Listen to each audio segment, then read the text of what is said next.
DNA test ছাড়া ধর্ষণের বিচার এগিয়ে নেওয়ার সরকারি সিদ্ধান্তকে হঠকারী ও অদূরদর্শী বলে মন্তব্য করছেন আইন বিশেষজ্ঞরা।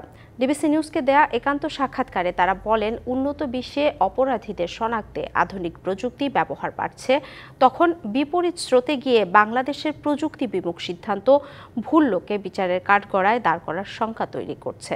একই সঙ্গে বিভাগীয় জেলাগুলোতে ডিএনএ টেস্ট ল্যাব স্থাপন এবং দ্রুত রিপোর্ট দেওয়ার সক্ষমতা তৈরির পরামর্শ দেন তারা।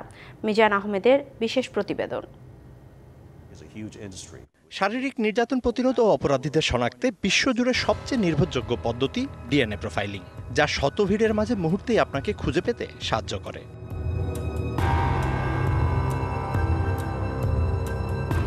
অন্যদিকে ধর্ষণের ঊর্ধ্বমুখী প্রবণতার লাগাম টেনে ধরার পাশাপাশি ডিএনএ টেস্টজনিত কারণে মামলা জট কমাতে নতুন আইন সংশোধন করে ডিএনএ টেস্ট ছাড়াই বিচারের কাজ এগিয়ে নেওয়ার সিদ্ধান্ত নিয়েছে সরকার।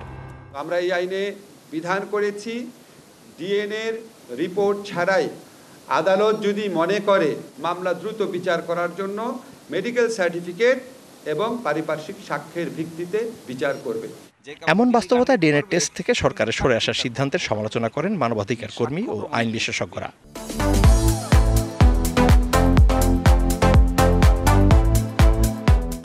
সায়েন্টিফিক এই জমানায় কে দেখছে আর কে শুনছে তার চাইতে ডিএনএ প্রোফাইল মিলছে কিনা, এই ক্ষেত্রে ধর্ষণের মামলা ডিটেক্ট করার ক্ষেত্রে সার্কামস্টেন্সিয়াল এভিডেন্সটাকে সুনির্দিষ্টভাবে প্রমাণ করার ক্ষেত্রে এটা একটা পৃথিবী জোড়া অ্যাকসেপ্টেড সায়েন্টিফিক মেকানিজম। যৌন হয়রানি বা সংঘবদ্ধ নির্যাতনের বিচারে ডিএনএ পদ্ধতি না হলে ভুল হবার শঙ্কার কথা বলছেন মানবাধিকার কর্মীদের কেউ কেউ। ডিএনএর সত্যতা অনেক বেশি, 100% আপনার সিওরিটি আসবে। ডিএনএ ছাড়া করলে সেখানে আপনার অনেক সময় trial can be vitiated with a wrong evidence.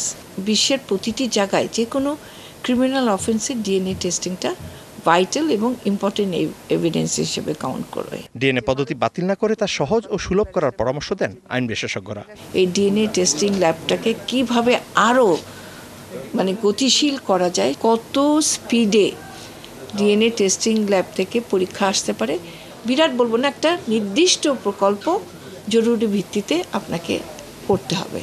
আসামি শনাক্ত না করে এরকম মামলা আমরা দেখেছি যে ভুল লোককে সাজা দেওয়া হয়েছে, বছরের পর বছর যাবজ্জীবন সাজার আসামি হিসেবে জেলে আছে।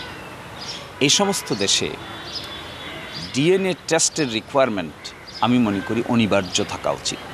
ধর্ষণের মতো সামাজিক ব্যাধি নিয়ন্ত্রণে অপরাধীদের দ্রুত ও কঠোর সাজার বিকল্প নেই বলেও মত দেন তারা। Mizan Ahmed, DBC news, Dhaka.